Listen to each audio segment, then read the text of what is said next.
ವೀರಾಪುರದಿ ಜನಿಸಿ ಸಿದ್ಧಗಂಗೆಯಲ್ಲಿ ನೆಲೆಸಿ ವೀರಾಪುರದಿ ಜನಿಸಿ ಸಿದ್ಧಗಂಗೆಯಲ್ಲಿ ನೆಲೆಸಿ ಕಾಯಕ ವಿದ್ಯಾ ದಾಸೋಹದಲ್ಲಿ ಕಲ್ಪವೃಕ್ಷವಾಗಿ ಕಲ್ಪವೃಕ್ಷವಾಗಿ ಕಲ್ಪವೃಕ್ಷವಾಗಿ ಕಲ್ಪವೃಕ್ಷವಾಗಿ ಕಲ್ಪವೃಕ್ಷವಾಗಿ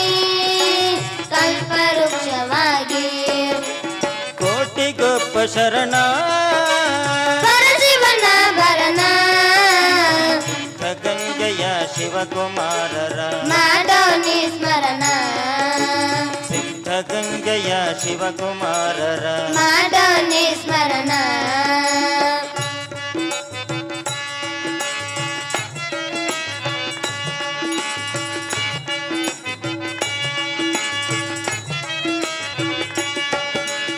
ಅಭಿನವ ಬಸವಣ್ಣನಾಗಿ ಬಸವಣ್ಣನ ಪಥದಲ್ಲಿ ಅಭಿನವ ಬಸವಣ್ಣನಾಗಿ ಬಸವಣ್ಣನ ಪಥದಲ್ಲಿ ಹಗಲು